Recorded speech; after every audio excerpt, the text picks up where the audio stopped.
So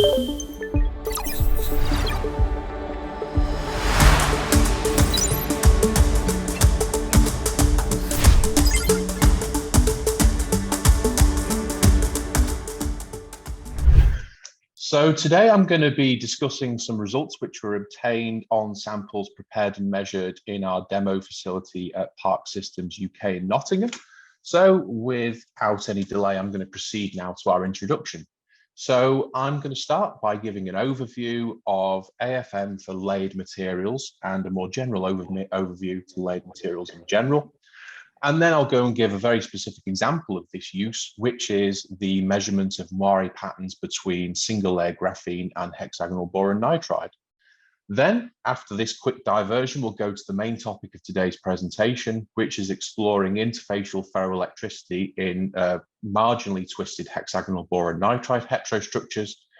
And then if time, we'll also look at some work which has been done on measuring the KPFM of strained transition metal dichalcogenides, and hopefully we'll then have time for conclusions and questions. So to give an overview or some context, effectively one could define a layered material as a material with significantly stronger bonding in the in-plane direction versus the out-of-plane direction, such that these materials can be exfoliated down to the monolayer limit. Now, the most famous example would, of course, be graphene, which is celebrated for its exceptional optical and electronic properties. However, there are also a number of different classes of layered materials, and these include insulators, such as hexagonal boron nitride, and also semiconductors, such as transition metal dichalcogenides. And these materials in particular hold the distinction of having, say, an indirect band gap in the bulk and a direct band gap in the case of the monolayer. And each of these materials all hold kind of promising properties for applications, including quantum technologies, more sophisticated semiconducting devices, and also kind of novel fundamental properties for fundamental physics, basically. So in addition to the properties of these materials, there are a couple of very unique degrees of freedom that these systems offer. And the first is that we can actually build out-of-plane heterostructures of these materials. And the reason that you would want to do this are kind of probably twofold. The first is that by forming heterostructures, you can actually enrich the intrinsic properties of the layers themselves.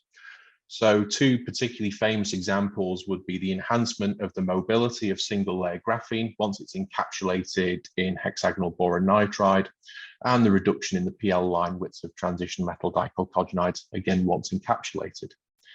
In addition to enriching these properties, we can also actually control the structure of these materials on a kind of sub-nanometer scale, such that we can perform architectures such as semiconducting quantum wells for LEDs or resonant tunnel diodes. And we can also form kind of structures such as PN junctions for light emission and energy harvesting. In addition, the final thing that is probably unique to this class of material is that we can also actually control the relative angle between the layers within the heterostructure. So, for example, by simply kind of imagine if you were to take a kind of monolayer graphene and cut it and mechanically restack it, you could control the registry between the two layers. And this has been demonstrated to lead to phenomena such as superconductivity. And also in transition metal dichalcogenides, you can observe phenomena such as flat bands. And finally, the thing that we'll concern ourselves mostly with today is the observation of ferroelectricity in parallel stacked hexagonal boron nitride. So now I've introduced layered materials, we'll have a quick diversion to the exploration of moire patterns between graphene and hexagonal boron nitride. So effectively, both graphene and boron nitride possess a hexagonal structure and very similar lattice constants, such that when the two are overlaid, we observe a moire pattern with a period which is dependent on the lattice mismatch and also the orientation kind of angle between the two layers. So in our sample, we effectively have a boron nitride flake and we transfer a graphene flake on top of this and have a contact to our single layer graphene. And we then proceed to explore these heterostructures using atomic force microscopy. And as expected, what we see is the kind of very clearly in several different imaging modes, the very clear hexagonal packing array, kind of hexagonal arrangements of the moire patterns between the boron nitride and the graphene. And we can see this first in tapping mode AFM and also in lateral force microscopy, where essentially we perform contact mode AFM and we monitor the deflection of the probe in the direction kind of parallel to the scan.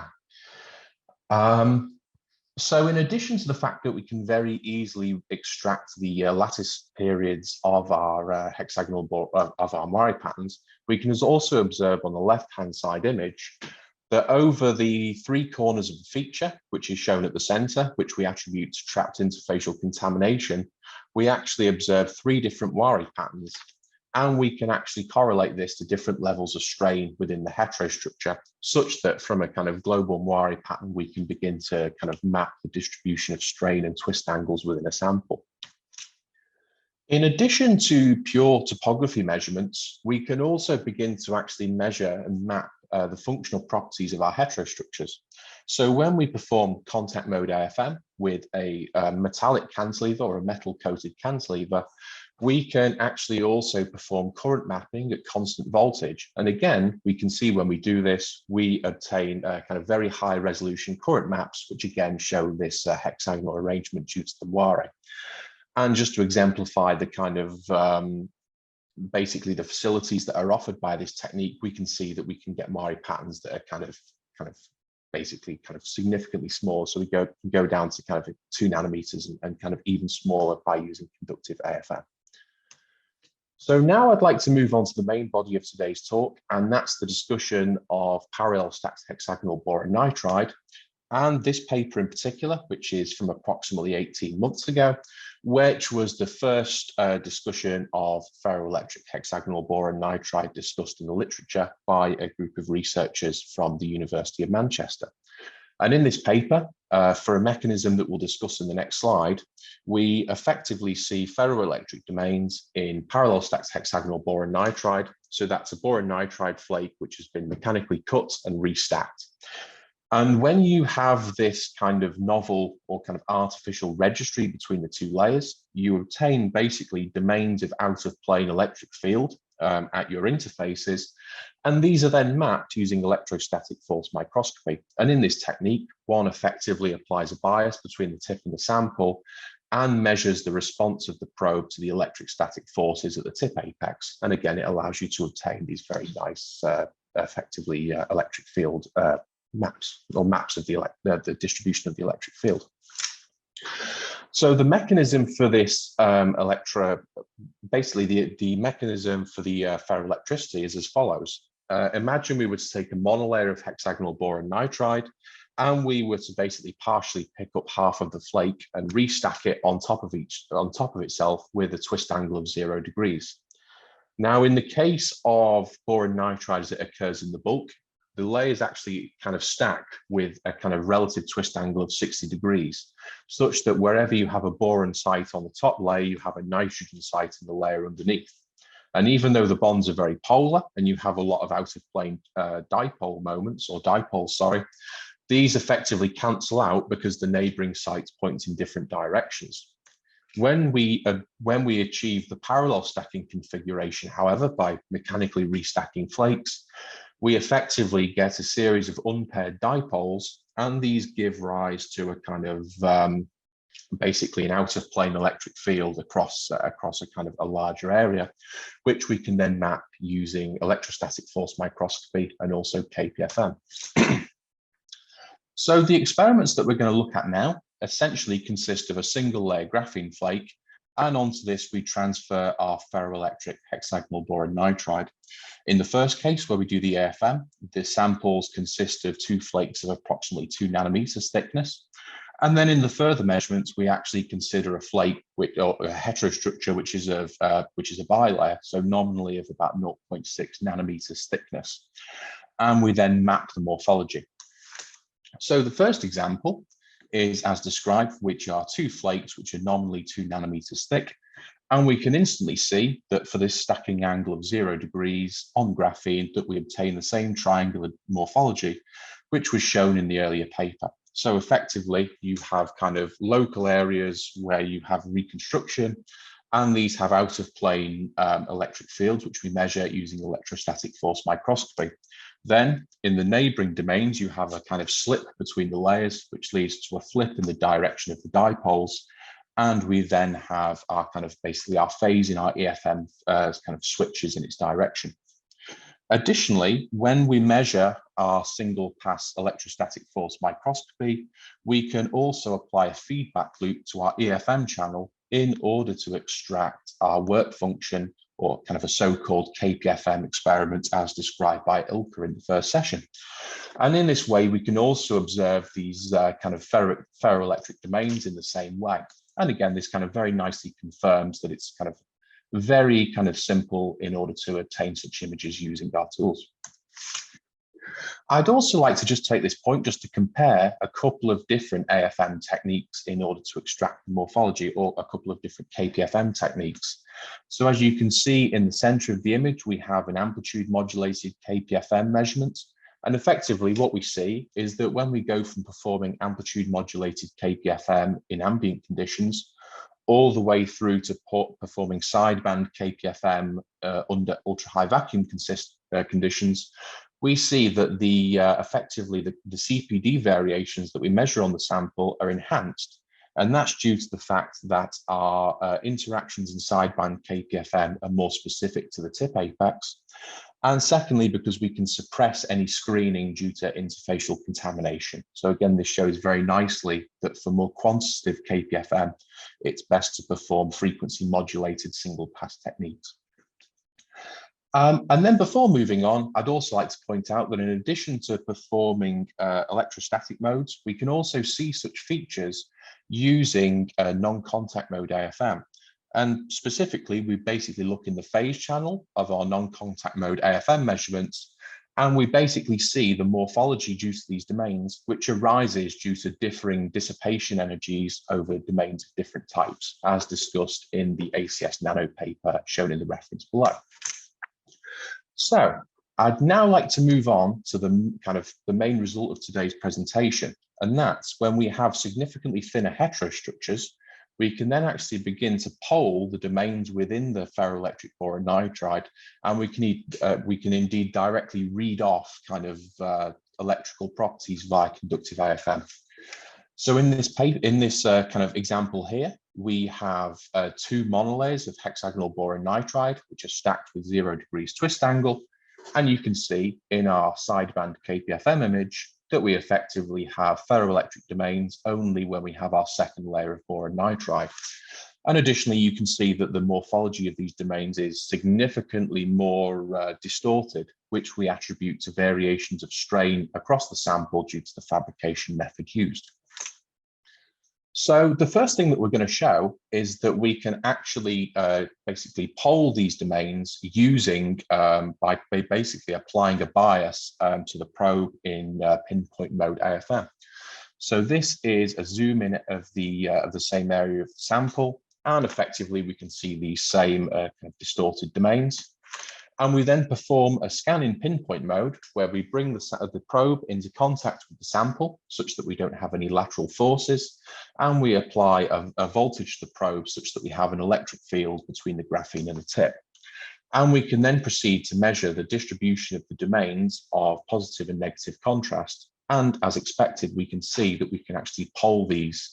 And we attribute this basically to sliding of the layers by an amount smaller than the lattice constant of the boron nitride layer, such that the local domain registry switches in favor of basically the electric fields aligning with the externally applied field.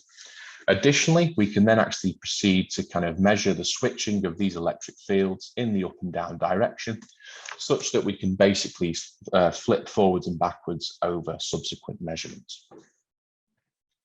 Now, in the previous example, what we basically saw is that we could poll the sample and then we could return and measure Kelvin probe force microscopy. So it's basically a static mode where we remeasure after each step. It's also possible to perform conductive AFM such that we can map the morphology of the domains. And also we can manipulate the morphology in real time. So in this experiment, we can take a zoomed in area, and we can perform conductive AFM where we measure the tunneling current across this bilayer ferroelectric.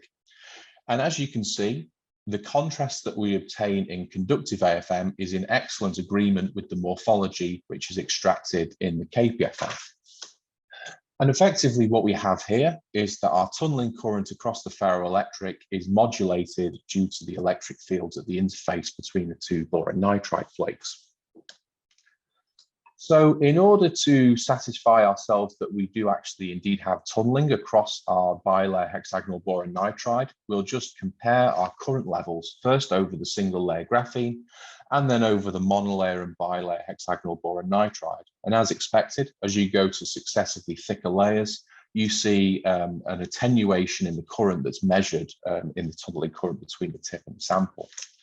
Additionally, we can also actually map the contrast over our domains of different types. And again, we see that there's quite a significant contrast relative to the total current that we observe on domains of each type. So now I'd just like to show some experiments where we actually are able to basically manipulate the domains using conductive AFM in real time. So this first map is basically shows the morphology of the domains as we scan at 0.25 volts over successive scans. And you can see effectively that the domain morphology remained roughly constant, save for some movement in the domain morphology in this region here. If we go to higher voltage, however, we can see that immediately the areal coverage of domains of positive contrast reduces significantly upon successive scans. So we then went on to perform a sequence of conductive AFM measurements at a series of different biases, and we basically mapped the areal coverage of domains of each type versus a kind of sequence of images and also versus voltage. And what we see is that as we apply successively higher biases, we effectively pole a greater area of the surface. Additionally, and just to clarify, the areal coverage is then extracted from threshold marking in Gwydion. Additionally, we can also extract an effective IV characteristic for the sample by measuring the average current over domains of one type. And we can then see basically that in all cases, we attain basically a higher contrast for domains of one type versus the other. So effectively, we switch between two different conductive states in the sample. And this is in excellent agreement with what you would expect for a basically ferroelectric tunnel barriers. And this gives a kind of a lot of prospects basically to make more functional devices. So for example, one could have resonant tunnel diodes with an additional switchable ferroelectric interface. So you could have basically memoristive capacities in devices that already say had kind of features such as negative differential conductance, for example. So I'm just going to check on the time before I proceed. Sure, you have 1-2 minutes. In that case, then I'll probably proceed to the conclusions and then welcome any questions. Great. Yeah, so just to conclude, first of all, we have a range of different imaging modes that we can use in order to study layered materials. And the things that we can study include things like the registry of layered materials, their work function using KPFM, and we can also actually begin to perform more device-relevant measurements using conductive AFM. Using KPFM, we can explore the work function of materials, and in particular, performing single-pass sideband KPFM offers particular advantages over other methods of performing KPFM. And finally, when we form hexagonal, basically ferroelectric tunnel barriers between parallel stacked HBN, we can use conductive AFM and also KPFM in order to map and manipulate these ferroelectric domains with kind of direct applications towards devices. So with that, thank you very much for your attention. Fantastic. Thank you very much, James, for this fantastic presentation and very nice results. And we do have, in fact, time for real questions. And I see already Mariam has already raised a question in the Q&A section. I presume, Mariam, you're not able to turn on your microphone or to speak. Actually, do you hear me now? Thank you. Sorry, I had some technical problems before. Actually, my question is that what is the maximum bias that can be applied without damaging or melting the tip? Because I saw that you applied the like 3 voltage. Yes, yes. So in the case of the the ferroelectric boron nitride samples, because we have a tunnel barrier between the graphene and the sample, the current that flows at the tip apex is limited. So in this case, the current, which is usually the main factor in damage to the tip apex, is limited. In general, however, I mean, for example, if you were to immediately scan on a substrate such as HOPG, you would probably need to be much more careful, and indeed may also need to take additional precautions such as putting kind of resistors in series with the sample. So in general, it's very dependent upon the imaging conditions. For the samples considered here, it's there weren't too many kind of restrictions in terms of damaging the tip. However, where that does occur, then you can take precautions such as considering probes that have very thin dielectric coatings or having high value resistors in series with the sample. Thank you very much for your nice presentation. Yes, thank you very much. More questions, please. Well, let me ask you a question. If you go for the HBN, you said nicely that if you go for a 0 twist angle, yeah, and we just stack 2 layers, so we make a bilayer, we saw these nice domains, right? Yeah. Now, let's assume standard HBN at 0 twist angle means we have tons of layers, which means multi-layer, which means in the end, if I take just that model, we're going to stack up between, let's say, 10 or 100 layers. That means in the end, we always have polar regions on HBN. So the way the bulk usually stacks is in the opposite way. So basically the bulk stacks kind of almost AA prime. So it's a very different registry. So it usually stacks 60 degrees translated. Okay. However, we form this one artificial registry, which is 0 degrees. Okay. So even though you have the kind of the naturally occurring one, right, you could have one hidden registry in the middle. And this could be seen through a kind of 100 nanometers or so of boron nitride. Cool. Now, coming up with the point of the explanation of the polarity, and you said, okay, you expect the layers to slide, if I wasn't mistaken. Is that what you said? Yeah. So max sliding would be half a unit cell, right? Approximately, yes, yeah. Now, combining half a unit cell with all the twisting that is possible, would mean in the end that also your polarization could turn on at different angles, so that at different areas, basically you get a poling, or let's say an effective dipole that could lay in plane rather than actually out of plane, right? I agree. And so there's many papers that discuss this. So there was a double issue in Science in addition to the paper which is discussed above. And what you basically have is competition between strain, the interlayer adhesion, basically strain and interlayer adhesion, which gives rise to the ferroelectric. Now, what usually happens is that basically the binding energy between the 2 layers greatly favors arrangements where you have kind of very high mismatch. So you have basically a kind of a well that favors the arrangements where you have the ferroelectric versus the intermediate where you would actually start to have the kind of the twist in the ferroelectric domains. Thank you very much.